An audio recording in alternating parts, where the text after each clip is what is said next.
The air in Fairmont Crest this week isn't heavy only because of rumors, but because of something more dangerous, the feeling that someone is quietly rewriting Dani's fate behind her back. The congratulations, the polite hugs, the sympathetic looks, all of it turns counterfeit the moment the leak spreads like toxic smoke.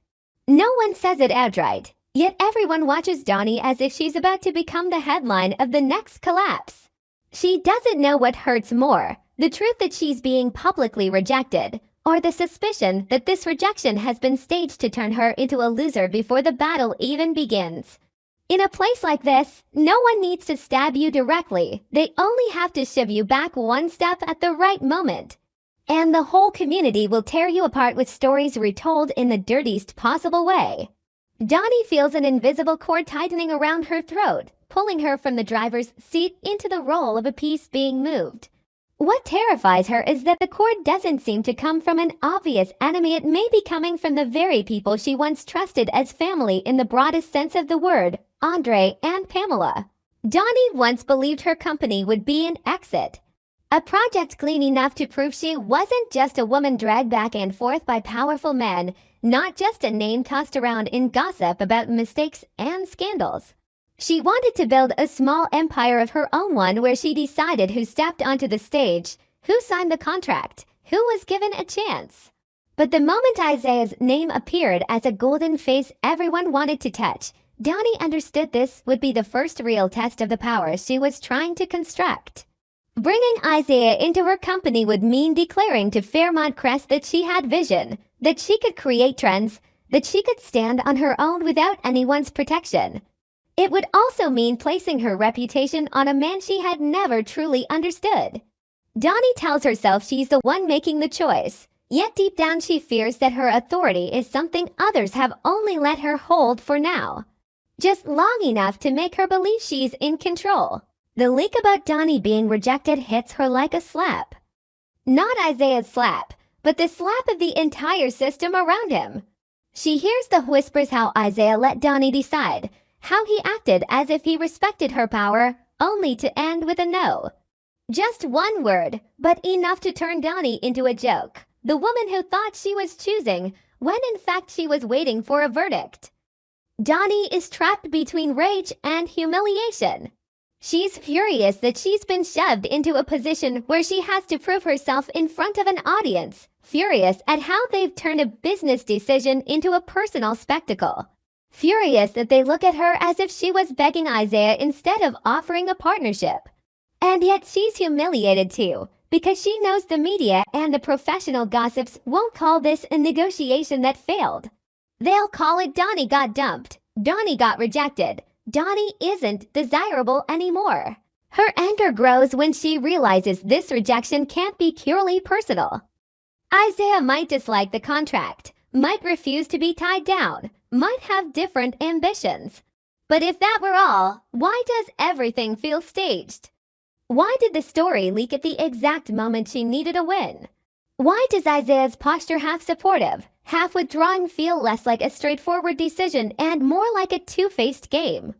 Dani begins threading together small details she once ignored because she trusted people. Isaiah's gaze when she spoke about her vision, the long silence before he answered, the politeness so controlled it felt cold when she offered her final terms. He didn't attack her, didn't insult her, he simply created a space wide enough for her to fall through on her own. A man who truly believed in her would not leave her standing alone in public like that. A man who wanted to keep Dani inside his sphere of influence would do exactly this, keep her close enough that she keeps watching, keeps hoping, keeps busy proving herself while never giving her the one thing she needs most, which is clarity. The most poisonous question loops in Dani's mind. If she had the power to decide, why did she allow herself to be publicly rejected? The answer hurts more than the rejection itself because she believed the veneer of respect Isaiah built around her. She walked, without realizing it, into a psychological trap where she thought she was in command, while in truth she was being guided into the precise position where someone else could strike. And in Fairmont Crest, no mistake is accidental. If Isaiah is under pressure behind the scenes, whoever is pushing him understands the value of a perfectly timed no.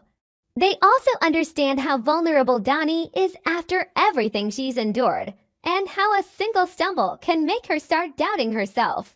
Dani wants to strike back immediately, but she's trapped by the one thing that disgusts her most, the craving to prove herself. She wants to drag Isaiah back to the negotiating table, force him to say the real reason, shatter the two-faced performance. At the same time, she's terrified that pushing too hard will make her look desperate in the eyes of the world. She hates having to calculate every step just to preserve her dignity. She hates that here, everything is measured by how it looks, not by whether it's right. As Dani wavers, Pamela appears as a familiar pillar, a woman who carries the aura of a protector, sharp, practical, and sometimes so cold it borders on cruel. Pamela doesn't look at Dani with simple compassion. She looks with assessment. Dani is weak. Dani is shaking. And in Pamela's world, the weak get eaten. Dani's trust in Pamela is what makes her lean on her, but that same trust becomes dangerous if Pamela decides Dani is not clear-headed enough to choose. When someone loves you in the language of protection, they can step across moral boundaries without noticing. Pamela might believe she's saving Dani from herself, saving her from emotional decisions, from obsession with validation, from the addiction to being recognized. But saving her how? By hiding things from Dani, by deciding for her. Andre is different. He isn't only beside Dani as a man who loves her. He carries a quiet hunger to control his own life.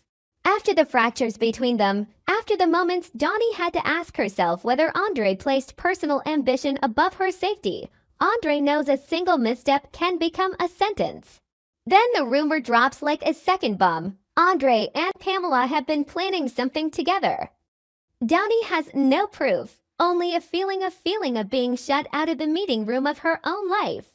If their plan is harmless, why not say it plainly? If it's for Dani, why does it require secrecy? People whisper behind your back for only two reasons. Either they're doing something wrong, or they're doing something they believe is right while knowing you would never accept how they're doing it. Dani begins to look at Andre through different eyes.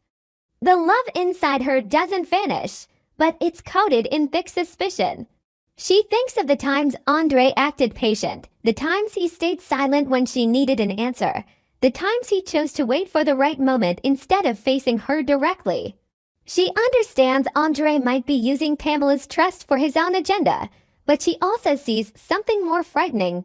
Andre might truly believe his agenda is justified, that Dani will thank him later. That a small betrayal today can save her from a bigger collapse tomorrow. Many betrayers don't think they're betraying, they think they're sacrificing. And that kind of sacrifice kills the fastest, because it gives itself permission to cross every line. Dani's pain hardens into a colder kind of anger. Not the impulsive anger that wants to scream, but the kind that makes her silent, watchful, collecting evidence in her mind. She begins to wonder whether cheating is only the surface. Fairmont Crest loves romantic betrayal because it's easy to tell, easy to spread, easy to use to drive someone mad. But Dani understands the bigger wars rarely start with a kiss, they start with power, money, and reputation. If Pamela and Andre are moving together in secret, they may be aiming at something far beyond a personal scandal, controlling Dani's image, controlling Dani's company, controlling Dani's direction at the moment she's weakest. Dani is cornered onto fronts at once. The first front is Isaiah, the man who may be playing a game of keeping a safe distance while still keeping Dani in range. If he says no, Dani loses a major opportunity and her dignity takes a public hit. If he says yes, Dani has to live with the question of who he's obeying. The second front is closer and more brutal. Pamela and Andre, the people who may be choosing for her, quietly adjusting the board so she no longer has the right to be wrong and no longer has the right to choose. Dani's greatest pain isn't losing Isaiah, because contracts can be replaced. Her greatest pain is the feeling that she's becoming a project other people are managing together. She has always feared that. She has lived too long in stories where others define her by what she did wrong, and she swore she would never let anyone control her future again. Now, standing between public rejection and a private scheme, Dani realizes her vow is being tested in the cruelest way possible by the very people she trusted. So she begins doing what few in Fairmont Crest dare to do.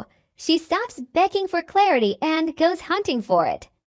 Dani revisits every appointment, every message, every vague promise. She tries to stay calm, but every small clue is salt in an open wound.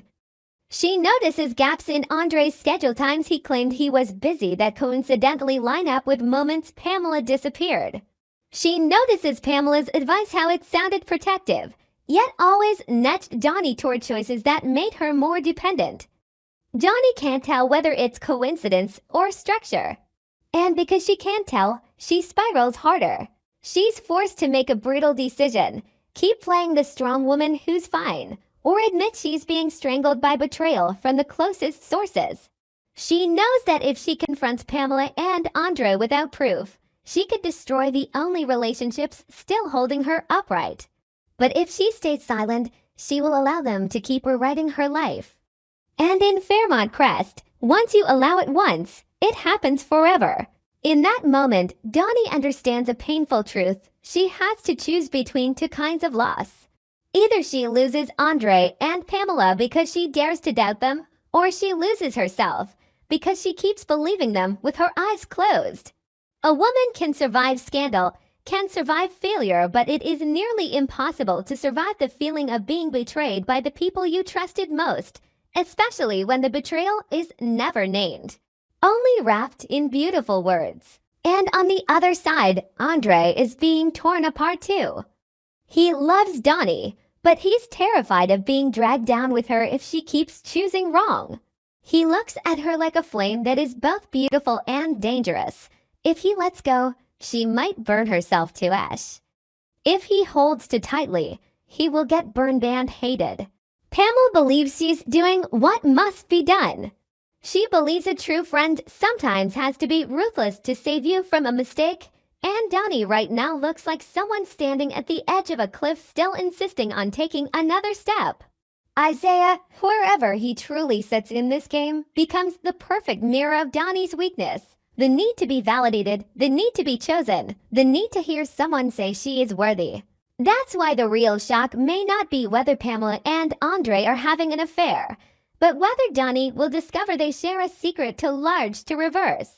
A secret big enough that they act without asking Dani, big enough that they're willing to trade her trust for what they believe is better. Dani doesn't know what that secret is, but she can feel it moving closer like footsteps in a dark hallway. That night, Dani stands alone in a room that is too quiet, where everything looks perfect yet makes her suffocate. She doesn't cry anymore. Tears have been replaced by a bitter resolve.